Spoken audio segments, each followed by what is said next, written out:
सिर्फ नारा था या वाकई 400 पार लाने की प्लानिंग भी है? दुनिया भर में, देश भर में फिर एक बार मोदी सरकार, ये नारा गूंज रहा है।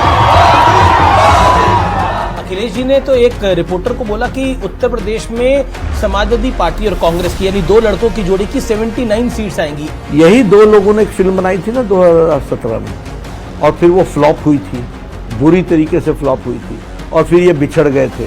फिर दो भाई वापस मिले हैं आपस में, दोनों शहजादे। कांग्रेस कह रही कि हमारा ये आइडिया नहीं है, लेकिन बीजेपी आइडिया लाई कहां से? राहुल के मुंह से। मेरे पास जो छोटी बड़ी जमीन है उसको लेकर के बांटने का काम करेंगे, एक आधी अंगूठी पहनी है वो भी उतरवाने का काम करेंगे। जी, आप कह रहे मुस्लिम आरक्षण हो जाएगा तो देश हाथ से निकल जाएगा। मुस्लिम लीग ने क्या नारा दिया था? स्पेशल रिजर्वेशन, पाकिस्तान बन गया, पाकिस्तान बन गया। हमारे रिपोर्टर, हमारी एंकर ने एक सवाल पूछा एक महिला से, उसका जो जवाब था मुझे लगा ये आपको दिखाना चाहिए। माता पिता है मोदी जी हमारे भाई भी है।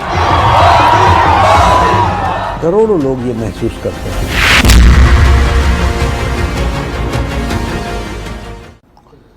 नमस्कार व्यूअर्स, मैं हूं अमीश देवगन और आप देख रहे हैं न्यूज 18। और न्यूज 18 पर हम इलेक्शन की मेगा कवरेज आपको लगातार दिखा रहे हैं।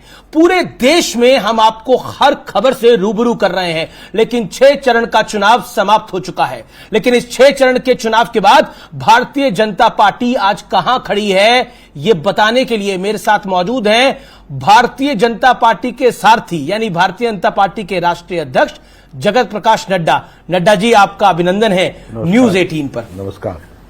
प्रधानमंत्री मोदी ने कहा 400 पार का जो नारा है वो विपक्ष को फंसाने के लिए था। ये स्ट्रैटेजी क्या सफल भी हुई है एक तरह से? अब डिस्कशन ये हो रहा है कि 400 पार आएंगे मोदी, नहीं आएंगे, बीजेपी कितनी आएगी। क्या ये सिर्फ नारा था या वाकई 400 लाल पार लाने की प्लानिंग भी है? नहीं, भारतीय जनता पार्टी ने तय किया था कि हम एक लक्ष्य लेकर के चलेंगे और वो लक्ष्य बड़ा होना चाहिए, और वो लक्ष्य हम लोगों ने 400 पार यानी 370 के आसपास भारतीय जनता पार्टी की सीटें आए और बाकी एनडीए की, और हम 400 पार करें और उसी लक्ष्य को लेकर के हम चले। यह इसमें जो प्रधानमंत्री जी ने कहा वह उनका कहने का जो अभिप्राय भी है वो ये है कि शुरू में हमारा विपक्ष इसी बात पर उलझ गया कि 400 पार नहीं करेंगे, 400 पार नहीं करेंगे, यानी हम 400 पार लायक हैं, ये उन्होंने इनडायरेक्टली कमिट कर लिया। और वह हमारी पोटेंशियलिटी, हमारा पोटेंशियल 400 पार करने वाला है, और उसको वो डिबेट करते रहे। और उनको ये पता ही नहीं चला कि उन्होंने ही इस बात को स्थापित कर दिया भारत की जनता में कि भारतीय जनता पार्टी इतना सामर्थ्य रखती है कि वो कर भी सकती है। इसीलिए उसको वो नकारने का प्रयास करते रहे। लेकिन उन्होंने फिर उलझा भी दिया। उन्होंने बोला कि ये 400 पार इसलिए चाहिए कि बीजेपी आरक्षण को ही समाप्त करना चाहती है। ये नैरेटिव बिल्डिंग करी। ये देखिए, कांग्रेस का, इंडिया अलायंस का और ये सभी पार्टियों का शुरू से ये रवैया रहा है। They never play a positive game, क्योंकि इनके पास कोई एजेंडा नहीं है, ये शून्य है, दे आर ब्लैंक। लेकिन बीजेपी भी ट्रैप हो गई इस एजेंडे के। ट्रैप नहीं हुई। हमें मालूम है कि इस तरीके के षड्यंत्र रचते रहेंगे और हमको उन षड्यंत्रों को स्पेड लोगों के सामने स्पष्ट करना है। लेकिन एक इकोसिस्टम ने इसको एक बड़ी खाद पानी भी दी। वो तो इकोसिस्टम इसी खाद पानी पर ही तो जीवित है पिछले 70 साल से, जो एक परिवार को आगे बढ़ाने के लिए हर तरीके से लगी रही है। ये सवाल मैंने देश के गृह मंत्री से भी पूछा था। World wide around the globe हमने देखा है कि 10 साल बाद सरकारें रिपीट नहीं होती। हालांकि यूपीए का नंबर मेरे पास है, कांग्रेस ने 2004 में उनको 145 सीटें मिली, 2009 में उनके पास 206 सीटें मिली, और 2014 में हमने देखा वो 44 पे आ गए। वर्ल्ड वाइड हमने तीसरी बार सरकार को रिपीट होते हुए नहीं देखा। तो बतौर बीजेपी के प्रेसिडेंट, राष्ट्रीय अध्यक्ष, क्यों सरकार रिपीट होगी? ऐसा है, तीसरी बार ऐसा है, पहली बात कि भारतीय जनता पार्टी और हमारे नेता सम्मानीय नरेंद्र मोदी जी और उनके नेतृत्व में हम सत्ता पर बैठ करके भोगने नहीं आए हैं। हम सत्ता पर बैठ करके लोगों की सेवा करने के लिए आए हैं और लोगों का दुख, दर्द, तकलीफ उसको दूर करने के लिए आए हैं। और प्रधानमंत्री मोदी जी ने पिछले 10 वर्ष नहीं, 12 वर्ष गुजरात के और 10 वर्ष यहाँ के हम जोड़ लें, उन्होंने दिन रात, पल पल, एक एक घड़ी उन्होंने जीवन का, भारत की जनता की तस्वीर, तकदीर बदलने के लिए उनको सशक्तिकरण करने के लिए, उनको एम्पावर करने के लिए, देश को आगे ले जाने के लिए हर पल लगाया है। तो दोनों के सोच में अंतर है। क्योंकि अटल जी की सरकार भी हमने 2004 में जाती हुई देखी, उस समय एक शाइनिंग इंडिया मूवमेंट था। बार बार ऑपोजिशन एक नैरेटिव को बिल्ड कर रहा है, क्योंकि हम 6 चरण पे पहुंच चुके हैं चुनाव के। क्या ये शाइनिंग इंडिया मूवमेंट नहीं हो जाएगी भारतीय जनता पार्टी के साथ? क्या ऐसी संभावना की बात जो कुछ एक बड़ा वर्ग कर रहा है उस एक पर बड़ा वर्ग नहीं, वो सदा सदा से करता हुआ वही एक वर्ग है जी, वो हमेशा करता रहेगा, उससे हमें विचलित होने की जरूरत नहीं है। हाँ, हम अपनी गलतियों से सीखने वाले लोग हैं। लेकिन आजकल विपक्षी नेता कई सेफोलॉजिस्ट बन गए हैं। मैं एक एक करके नाम लेता हूं। अखिलेश कहते हैं कि बीजेपी को 140 सीटें मिलेंगी, राहुल गांधी 150, अरविंद केजरीवाल 220, मल्लिकार्जुन खड़गे ने दावा किया है, उन्होंने बोला कांग्रेस की 270 आ रही हैं। और एक नेता तो ऐसे हैं, मैं उनका नाम क्या लूं, वो पहले सेफोलॉजिस्ट थे, फिर एक पार्टी में गए, वहां से लात पड़ी तो बाहर आ गए। अब हालांकि वो दबे शब्दों में कह रहे हैं कि एनडीए 260-70 पे पहुंच सकता है। तो मतलब ये सारे आंकड़े मैंने आपके सामने रखे हैं, आपका टेक क्या है? ऐसा है, ये इन्होंने कोई जमीन और धरती से कनेक्टेड लोग नहीं है। मैं बहुत जिम्मेवारी के साथ कह रहा हूं, ये अपने खुशनुमा इनको रखने वाले लोगों के साथ घूमने वाले लोग हैं, और वो इनको गलतफहमी में रखने वाले लोग हैं, और इनमें भी कोई एकमतता नहीं है। यानी you can understand the seriousness with what seriousness they are talking. इनकी इच्छा है कि बीजेपी अच्छा ना करे, तो मुंगेरी लाल के हसीन सपने ये देखते हैं। अखिलेश जी ने तो एक रिपोर्टर को बोला कि उत्तर प्रदेश में समाजवादी पार्टी और कांग्रेस की, यानी 2 लड़कों की जोड़ी की 79 सीट्स आएंगी, एक बनारस, उन्होंने बोला, उन्होंने कोट अनकोट क्योटो की सीट हो सकता है बीजेपी जीत जाए। ऐसा है, मैं उसमें भी कहना चाहूंगा, यही 2 लोगों ने एक फिल्म बनाई थी ना 2017 में, और फिर वो फ्लॉप हुई थी, बुरी तरीके से फ्लॉप हुई थी, और फिर ये बिछड़ गए थे। फिर 2 भाई वापस मिले हैं आपस में, दोनों शहजादे। ठीक है, गम भुलाने के लिए गालिब ख्याल अच्छा है। 4 तारीख को उससे 2019 में आप भी उत्तर प्रदेश के प्रभारी थे, सपा और बसपा का एक बहुत जबरदस्त अलायंस था, आरएलडी भी थी। इस बार आपको उत्तर प्रदेश का नंबर कैसा दिखाई देता है? अखिलेश जी को 79 अपना दिखाई दे रहा है। हाँ, वो ठीक है। भारतीय जनता पार्टी 2019 से ज्यादा सीटों से 2024 में उत्तर प्रदेश में आएगी। आप कह रहे हैं कि 63 से ज्यादा सीटें? जी बिल्कुल जी। मैंने प्रधानमंत्री मोदी का इंटरव्यू किया तो उन्होंने कहा कि मोदी का घोर विरोध करके ही विपक्ष चुनाव जीतना चाहता है। मानो मोदी का विरोध ही विपक्ष का एकमात्र एजेंडा बन गया है। इसे आप कैसे देखते हैं? क्या आपको लगता है मोदी फैक्टर है पूरे चुनाव के अंदर 6ठे राउंड तक? पूरे 7वें राउंड में भी रहेगा जी। ये उनको बेचारे, वो सोते उठते गाते मोदी जी को ही याद करते हैं, क्योंकि उनको मालूम है कि उनके साथ वो टक्कर ले नहीं सकते। और भारतीय जनता पार्टी के लिए भी ये बहुत सौभाग्य की बात है कि हमारे को ऐसी शख्सियत, ऐसा नेता पार्टी में हैं जिनका लोहा देश मानता है और दुनिया उनको अनुकरण करती है, देखती है, समझती है, उनकी बातों को फॉलो करती है। तो ऐसे लोगों की चर्चा, वो अगर ये मोदी राग ना लापे या मोदी जी के बारे में दिन रात बात न करें तो और करेंगे क्या? जी, उन्होंने कोई पॉजिटिव एजेंडा कभी किसी देश के सामने तो रखा नहीं। लेकिन पॉजिटिव एजेंडे की आप बात कर रहे हैं, लेकिन भारतीय जनता पार्टी निरंतर पहले राउंड के बाद से दूसरे राउंड से 6ठे राउंड तक बार बार आरोप लगा रही है कि कांग्रेस इंडिया अलायंस, इंडी गठबंधन जो है वो तुष्टीकरण की पॉलिटिक्स को कर रहा है। और बहुत सारे आपके नेताओं के बयान है, प्रधानमंत्री मोदी का, हिमंता बिस्वा शर्मा का, मैं एक एक करके बयान क्या सबके बोलूं। लेकिन क्या आपको लगता है कि इस चुनाव को आप विकास से तुष्टीकरण की तरफ ले गए? और बीजेपी ने आरोप लगाया कि कांग्रेस, आपने खुद बोला अपनी एक बाइट में कि कांग्रेस का जो घोषणा पत्र है उसमें मुस्लिम लीग की छाप है। देखिए, ये बात सच्चाई है। सबसे पहली बात कि मोदी जी ने इस देश की सेवा बतौर प्रधानमंत्री 10 साल, और 10 साल में उन्होंने गांव, गरीब, वंचित, पीड़ित, शोषित, दलित, युवा, किसान, महिला सबकी चिंता की। और जितने भी प्रोग्राम, जितने भी कार्यक्रम, जितने भी स्कीम्स मोदी जी ने लॉन्च की, उसका एक मंत्र था, सबका साथ, सबका विकास, सबका विश्वास, सबका प्रयास।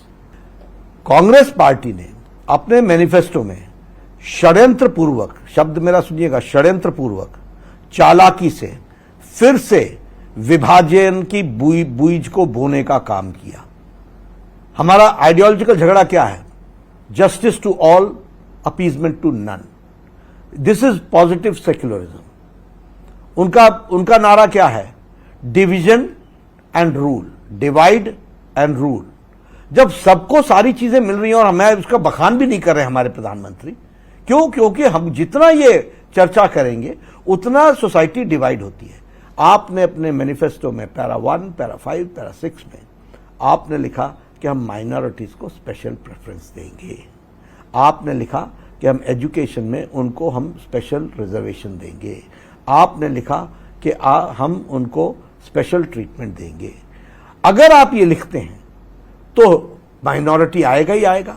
क्यों? क्योंकि जब हम कह रहे हैं कि देश को एक नजर से देखो, जस्टिस टू ऑल, सबको, ये तुम अलग अलग देखने का काम क्यों करते हो? लेकिन तुमने किया। फिर मोदी जी को याद दिलाना पड़ा कि ये वो लोग हैं जिनका विशेष डिजाइन है कि इस देश के संसाधनों पर पहला हक मुस्लिम का है। मैं नहीं कह रहा हूं, डॉक्टर मनमोहन सिंह ने कहा, एक बार नहीं कहा, 2 बार कहा है। लेकिन एक मिनट सुनिए जी। और राहुल गांधी ने वो अपने भाषण में कहा कि माइनॉरिटीज को हम रिजर्वेशन देंगे 2012 में। 12 वो कह रहे 2012 में एक बात हुई थी, उसको 12 साल बाद पिक कर लिया गया। प्रधानमंत्री मोदी ने उसका जिक्र किया, हमारे चैनल ने भी उस बाइट को दिखाया। लेकिन मेरा फिर प्रश्न वही है कि मुस्लिम आरक्षण की बात कांग्रेस कह रही है कि हम मुस्लिम आरक्षण नहीं कर रहे, लेकिन हम पे थोपा जा रहा है। ये बीजेपी आरोप लगा रही है। थोपा नहीं जा रहा है। What do you mean? जब सबको रिजर्वेशन अकॉर्डिंग टू सामाजिक आधार पर होता है, अमीश जी, मैं आपसे पूछना चाहता हूं, जब बाबा साहब अंबेडकर ने संविधान समिति के सामने और कॉन्स्टिट्यूएंट असेंबली के सामने जब घंटों डिस्कशन करने के बाद स्पष्ट कर दिया कि धर्म के आधार पर आरक्षण नहीं होगा, तो ये मोहतरमा ममता दीदी ये बैकवर्ड की लिस्ट में मुस्लिमों को डाल करके बैकडोर एंट्री करने का, जिसका हाई कोर्ट ने उसको स्ट्राइक डाउन कर दिया, ये क्या अर्थ बताता है? लेकिन और इस पर कांग्रेस चुप है कि नहीं है? तो कांग्रेस की सरकार ने आंध्र प्रदेश में 4 बार बैकवर्ड के हिस्से को, दलितों के हिस्से को मारने का काम किया कि नहीं किया? कर्नाटक में बैकवर्ड का हिस्सा मारने का काम किया कि नहीं किया? और सिद्धारमैया छाती ठोक के बोलता है कि ये हम करेंगे। यानी तुम संविधान के खिलाफ काम करो और हम बोले तो बात, आप फैक्चुअल बात कह रहे हैं, मैं इस बात से एग्री करता हूं कि ये सब कुछ हुआ। लेकिन अगर हम देखें तो क्या आपको लगता है कि कांग्रेस पार्टी, क्योंकि आप बार बार मुस्लिम आरक्षण की बीजेपी बात करिए, लालू यादव ने बोला कि मुस्लिम आरक्षण होना चाहिए, फिर उन्होंने बोला मैंने गलती से ऐसा बोल दिया था, मेरा ऐसा कोई तात्पर्य नहीं, लेकिन बीजेपी ने उसको कई बार रिपीट किया। अब समाजवादी पार्टी के एक वरिष्ठ नेता हैं, उन्होंने बोला कि अगर मुसलमानों को आरक्षण मिल भी जाएगा तो बीजेपी के पास से क्या चला जाएगा? ऐसा है ना, मैं यही कह रहा हूं, अगर देश निकल जाएगा हाथ से तो क्या चला जाएगा? ये इसी के बराबर तो है। मुस्लिम लीग ने क्या, मुस्लिम आरक्षण हो जाएगा तो देश हाथ से निकल जाएगा? मुस्लिम लीग ने क्या नारा दिया था? मुस्लिम लीग का नारा क्या था? Special electorate, yes, special reservation, yes. Pakistan बन गया। मोदी जी ने सबको दिया, एक किसी को भी नहीं कहा कि यह घर मैंने मुसलमान को दिया, भारत के नागरिक को दिया, कभी नहीं कहा उन्होंने कहा भारत के नागरिक को दिया। सोच और शब्द मानसिकता को बताते हैं, चावल का एक दाना चावल की किस्म को बताता है। और इसलिए कांग्रेस पार्टी और ये इंडिया लोग ये मोदी जी का विरोध करते करते आज देश का विरोध करने। आपने बंगाल की बात करी, वहां पर मुस्लिम आरक्षण ओबीसी की जातियों में मुस्लिम जातियां डाल दी, उसको स्ट्राइक डाउन करा गया। लेकिन ममता बनर्जी कह रही है कि हाई कोर्ट के फैसले को वो नहीं मानेंगी। मैं क्या कहता हूं, इसके बदले सीधे बोलती ना कि मैं संविधान को नहीं मानूंगी। पर ये तो संविधान मानने वाले लोग, कौन संविधान ये क्या संविधान मान रहे हैं जिनकी शब्दावली ऐसी है? आपके खिलाफ कोई कोर्ट का जजमेंट चला जाए, आप ये कहते हैं कि yes we will examine the court judgment and we will take a legal resort. No, you didn't say. That means you do not have any faith. तुम्हारे पक्ष का फैसला हो जाए तो कोर्ट अच्छा, तुम चुनाव जीत जाओ तो ईसीआई अच्छी, नहीं तो ईवीएम को करो बदनाम। तुम्हारे पक्ष में वो इलेक्शन, तुम्हारे पक्ष में कोर्ट का फैसला ना आए तो जुडिशरी को बदनाम कर दोगे। ऐसे चलता है देश। पर जब ये फैसला आया, वर यू शॉक्ड? जो क्या आपको पता था? ये कौन सा? जब हाई कोर्ट का फैसला आया, ऐसा है कि मैंने तो संविधान पढ़ा हुआ है, मुझे तो संविधान मालूम है ना। इसीलिए ओबीसी कमीशन बारंबार ममता को चिट्ठी लिख रहा था कि भाई जो आप कर रहे हो वो गैर संवैधानिक है, this is a backdoor entry, you cannot do that. आप रिलीजन के लोगों को आप बैकवर्ड का फैसिलिटी नहीं दे सकते हो। ये फैसिलिटी लेने के लिए आपको उस, क्योंकि ये रिजर्वेशन एक पर्टिकुलर सामाजिक व्यवस्था को ठीक करने के लिए दिया गया है, उसमें आप नहीं आते हो। एक बीजेपी ने आरोप लगाया कि कांग्रेस जो है वो अगर आएगी तो सबकी संपत्ति को बांट देगी। सैम पित्रोदा साहब का भी इस पे बयान आया। कांग्रेस कह रही कि हमारा ये आइडिया नहीं है, लेकिन बीजेपी आइडिया लाई कहां से है? राहुल के मुंह से। राहुल ने बोला, उन्होंने बोला कि हम ये फिर से देश के रिसोर्सेज को हम एनालिसिस करेंगे और देश के रिसोर्सेज को रीडिस्ट्रीब्यूट करेंगे। अब इसका कोई और अर्थ होता हो, शायद इटालियन में कोई और अर्थ होता हो तो मैं नहीं जानता, लेकिन भारत और इंग्लिश में और हिंदी में इसका मतलब यही निकलता है कि देश की संपत्ति को हम फिर से रीअसेस करेंगे, उसको हम रिव्यू करेंगे, एक्सरे करेंगे और फिर हम उसको रीडिस्ट्रीब्यूट करेंगे। तो उस रीडिस्ट्रीब्यूट करेंगे तो मेरी संपत्ति भी देखेंगे, मेरी जमीनें भी देखेंगे और मेरे पास जो छोटी बड़ी जमीन है उसको लेकर के बांटने का काम करेंगे। एक आधी अंगूठी पहनी है वो भी उतरवाने का काम करेंगे। जी, लेकिन आपने बड़ा दिलचस्प इसका जवाब दिया, लेकिन एक प्रश्न मेरे दिमाग में नहीं जी, फैक्चुअल। लेकिन फिर बीजेपी ने तो बोला कि आपसे लेंगे, उन्होंने मतलब बीजेपी का कहने का तात्पर्य था बहुसंख्यक से देंगे और अल्पसंख्यकों को दे देंगे, यदि ज्यादा बच्चे वालों को दे देंगे, ये पीएम ने कहा। ऐसा ना कि उन्होंने कहा ना कि we will give special treatment to Muslims, to minorities. तो इसका अर्थ क्या बनता है? हम क्या सोचेंगे इसमें से? मैं एक तरफ बोलूं कि मैं टॉफी लेकर के आऊंगा, फिर बोलूंगा मैंने उनके लिए स्पेशल ट्रीटमेंट रखा हुआ है, तो मेरे समझ में नहीं आएगा कि बर्थडे का केक किसको खिलाएंगे। जी, मैं राम मंदिर की बात कर लेता हूं। प्रधानमंत्री मोदी ने मेरे साथ साक्षात्कार किया और उन्होंने पहले भी ये बात को बोला, लेकिन उसमें बहुत स्पष्ट रूप से बोला कि कांग्रेस की प्लानिंग है कि अगर वो सत्ता में आएंगे तो राम मंदिर पर ताला लगवाने का काम करेंगे। उन्होंने कांग्रेस के एक गांधी परिवार के एडवाइजर की बात को कोट करा। क्या आपको लगता है कि आज के युग में कांग्रेस ऐसा बड़ा रिस्क लेगी? अगर सत्ता में आके कांग्रेस एक कर देगी तो कांग्रेस को भी पता है कि इसका रिएक्शन बड़ा जबरदस्त होगा। ऐसा ना, दिल की बात जुआ पर आ ही जाती है। वो दिल की बात जुआ पर आई है, अब जुआ पर आई है तो उसको आगे लोगों तक समझाना हमारा काम ही है कि दिल के अंदर है क्या, यही है उनके दिल में। लेकिन इससे चुनाव पोलराइज करने का प्रयास नहीं है। वो आप सनातन को गाली दें जी और आप चुप रहें, राम के खिलाफ आप एफिडेविट डालें, राम काल्पनिक है, इतिहास इसका कोई प्रमाण नहीं है, इसका कोई वैज्ञानिक प्रमाण नहीं है, और हम चुप रहें, ये कैसे होगा? अब हम राम को लाएंगे कि नहीं लाएंगे? जी, हम राम को लाएंगे कि नहीं लाएंगे? और फिर लोग बोलते हैं कि जो राम को लाया वो उनको हम लाएंगे, तो हम क्या करें इसमें बताइए? तो राम हमारे लिए आस्था का विषय है, पॉलिटिक्स का विषय नहीं है, बिल्कुल नहीं।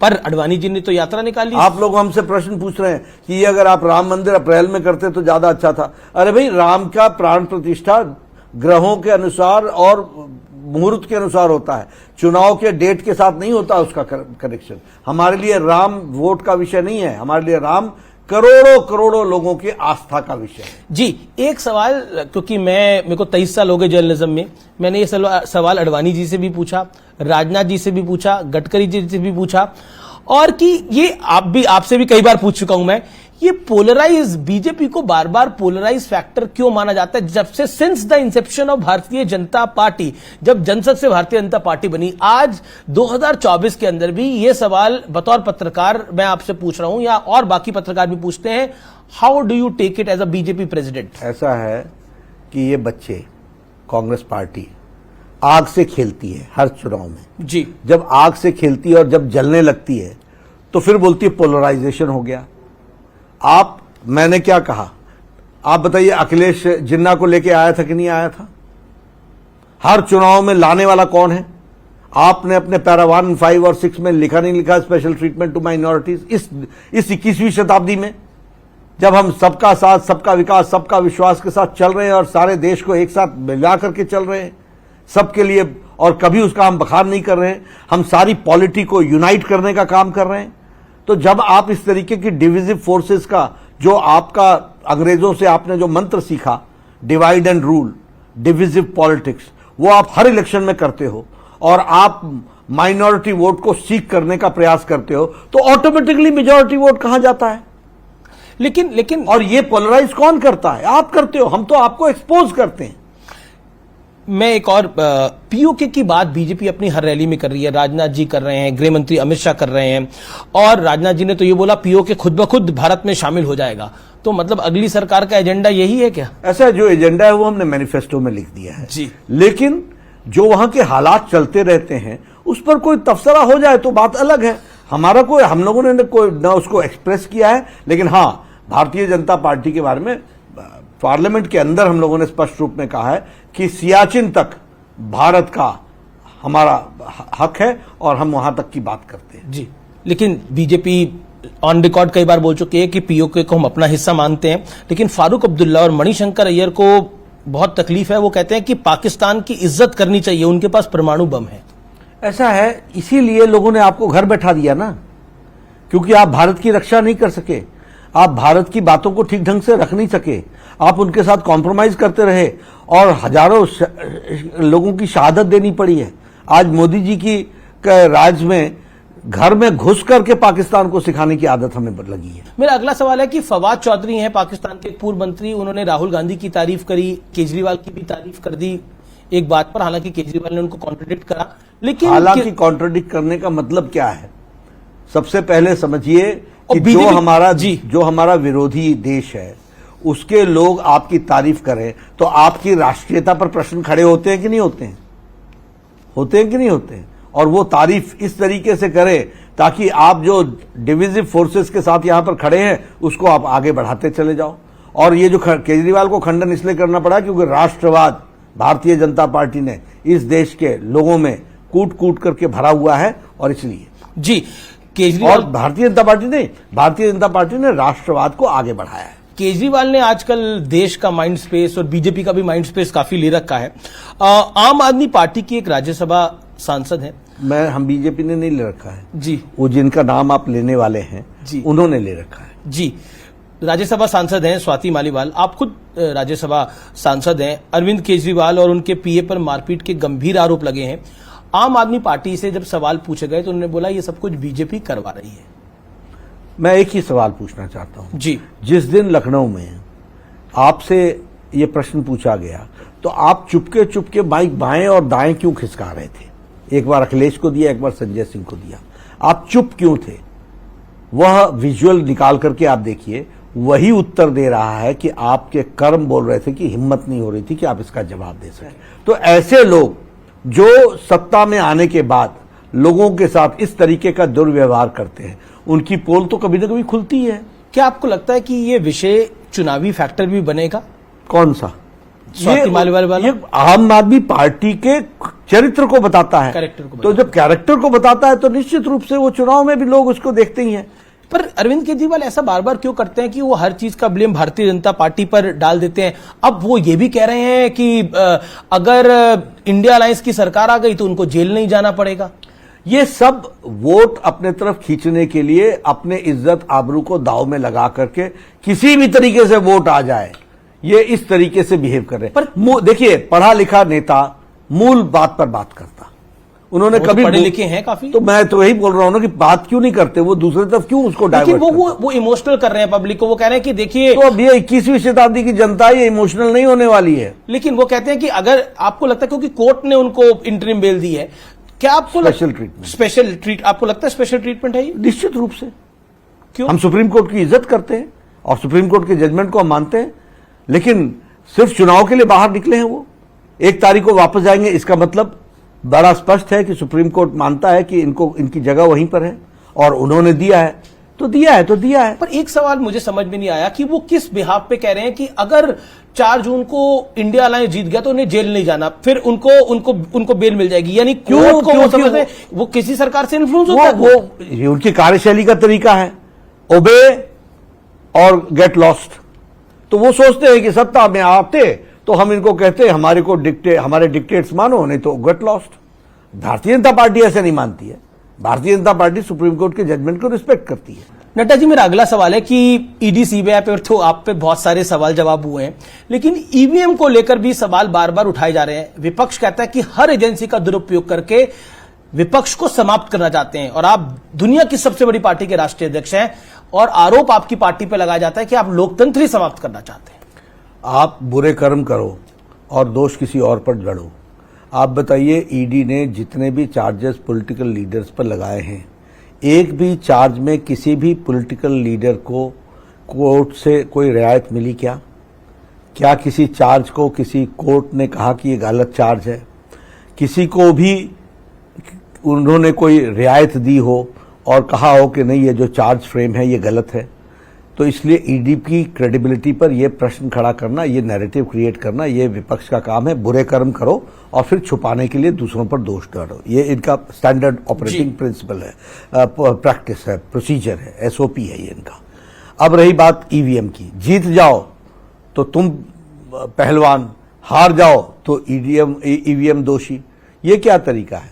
हमारे यहाँ एक कहावत है हिंदी में, नाच ना आवे आंगन टेढ़। नाचना ना आए तो बोलो आंगन टेढ़ा है। और अंग्रेजी में कहते हैं bad craftsman blames his tools. पिछले एक महीने में in last 30 days supreme court के 2 फैसले आए हैं जिसमें विपक्ष को मुंह की खानी पड़ी है, लेकिन इसके बावजूद विपक्ष मानने को तैयार नहीं है। ऐसा है, ये मुंह की खाने के बावजूद भी इनका पॉलिटिकल एजेंडा है कि मोदी जी की क्रेडिबिलिटी पर प्रश्न चिन्ह कैसे खड़ा किया जा सकता है। ये इनका राजनीतिक एजेंडा है। क्यों?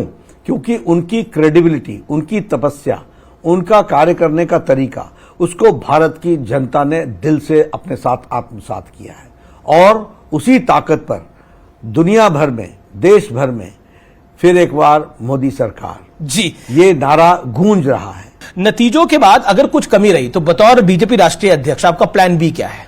ऐसा है, कोई कमी ही नहीं रहेगी। आप अमीश जी, मेरी बात पूरी जिम्मेवारी से अब मैं आपको बता रहा हूं, फुल कॉन्फिडेंट है एकदम। आप 4 तारीख को हमको मिलिएगा, कोई कमी रहने वाली नहीं है, कोई प्लान बी की जरूरत नहीं है। एक तरफा लोगों ने मोदी जी को आशीर्वाद देने का मन बना लिया। बीजेपी का नंबर क्या होगा? 400 पार, बीजेपी टू 370 प्लस। 370 प्लस अभी भी? जी चलिए, क्या आपको लगता है, क्योंकि आप अपना 370 कह रहे हैं, तो दूसरी तरफ से उद्धव ठाकरे तो आप लोगों को शपथ ग्रहण में बुलाने की बात कर रहे हैं, कह रहे हैं कि मैं प्रधानमंत्री मोदी और अमित शाह को शपथ ग्रहण का अभी से न्योता देता हूं, मैं तो मोदी को पूर्व प्रधानमंत्री बोलूंगा। ऐसा है कि अब मैं, वो हमारे पार्टनर रहे हैं, हमें अच्छा नहीं लगता, लेकिन ये हसीन सपने ही हैं जी।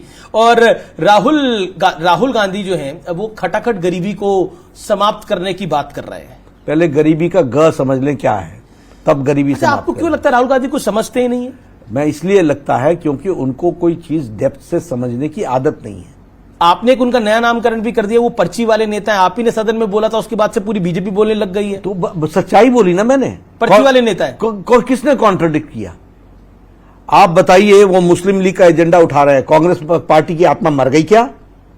आप बताइए, वो लेफ्टिस्टों का एजेंडा लेकर के चले हुए हैं, वो लेफ्टिस्टों का एजेंडा लेकर के चले हुए हैं। पार्टी में कोई बोलने वाला नहीं है क्या? आत्मा समाप्त हो गई है क्या?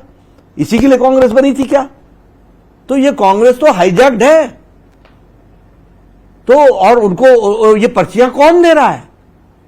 कौन से एजेंडा उठा करके ला रहे हो? अरे पहले अपने पिताजी को बोलो कि उनकी अकल नहीं थी, हमको अकल ज्यादा आ गई है।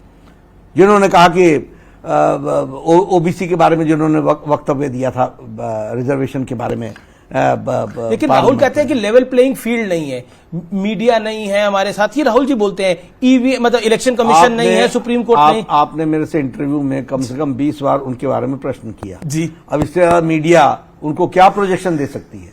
लेकिन बात बड़ी स्पष्ट है कि आप you can not improve somebody's content. मैं आपसे बातचीत कर रहा हूं, एक भी बात मैंने कोई ख्याल में बोली है क्या?